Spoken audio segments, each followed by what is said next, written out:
Start. सभी साथियों को मेरा क्रांतिकारी जय भीम।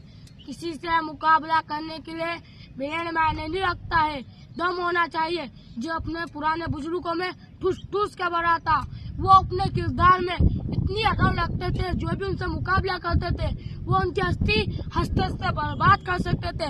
आजादी जिससे मिली वह शख्स भी मुसलमान है, जिसने दिया हिंद को ताजमहल वो शख्स भी मुसलमान था। लोग यूँ कहते हैं कि मुसलमान गद्दार है। जहाँ लहराता है बड़ी शान से हमारा तिरंगा, अरे जहाँ लहराता है बड़ी शान से हमारा तिरंगा, तामीर जिसने करा लाल किले को वो शख्स भी मुसलमान था। सारे जहाँ सच्चा है हमारा हिंदुस्तान, जिस लिखा जिसने तराना वो शख्स भी मुसलमान था। और जब हुआ अपना देश आजाद, महीना रमजान का था, 15 अगस्त 1947 में दिन जुम्मे का था और रात सबे कदर की थी, इसलिए सबसे प्यारा है हमारा हिंदुस्तान। टीपू सुल्तान ने भी तो अंग्रेजों के खिलाफ लड़ाई लड़ी। टीपू सुल्तान ने पहला के दौर की, मैं मेरे भाई तुझे एक बात बताता हूँ, पहला के दौर में महिलाओं को भी अपने कपड़ों पर भी हक नहीं था, महिलाओं को भी उनके कपड़ों पर भी हक नहीं था। कुछ महिला आंखों में आंसू और दिल में उम्मीद रखकर टीपू सुल्तान के पास गई। टीपू सुल्तान ने जब सुनी है दुख भरी कहानी, अरे टीपू सुल्तान ने जब सुनी यह दुख भरी कहानी, टीपू सुल्तान ने उन महिलाओं से कहा, मैं उन दरिंदों को जेल में डाल दूंगा और जेल में डालकर उनको गोली मार दूंगा। ना चले तलवार और ना चले तीर, अरे ना चले तलवार और ना चले तीर। टीपू सुल्तान ने बनाया कानून। बाबा साहब ने भी तो संविधान लिखा था। बाबा साहब ने संविधान नहीं लिखा, अपन सभी का जीने का अधिकार लिखा। अगर आज अपन चैन से चल रहे हैं, चैन से सब कुछ कर रहे हैं, तो संविधान की बदौलत कर रहे हैं। किसकी बदौलत कर रहे हैं? संविधान की बदौलत कर रहे हैं। बाबा साहब ने कोर्ट कानून ये सब संविधान के अंदर ही है।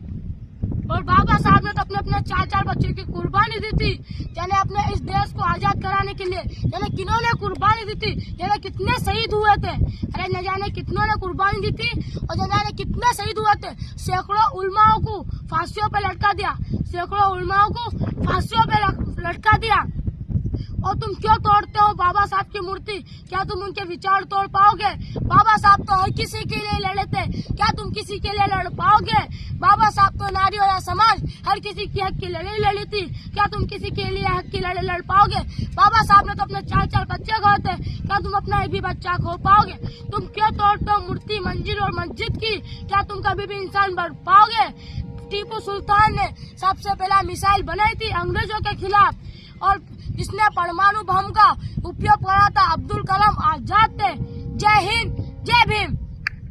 भारत की आजादी के लिए 5 सबसे ज्यादा मशहूर लेख और शायर जो मुसलमानों ने लिखे। नंबर 1, सारे जहां से अच्छा आज भी पूरे भारत में गूंजता है, जो एक मुसलमान अल्लामा इकबाल ने लिखा। नंबर 2, सरफरोशी की तमन्ना अब हमारे दिल में है, इसे 1921 में बिस्मिल अजीमाबादी ने लिखा था। नंबर 3, जय हिंद का नारा आबिद हसन साफरानी ने दिया था। नंबर 4, इनकलाब जिंदाबाद का नारा हसरत मोहानी ने दिया था। नंबर 5, आज जो तिरंगा हम देखते हैं उसका रूप सुरैया तैयब जी ने दिया था। मुसलमान सिर्फ पंचर नहीं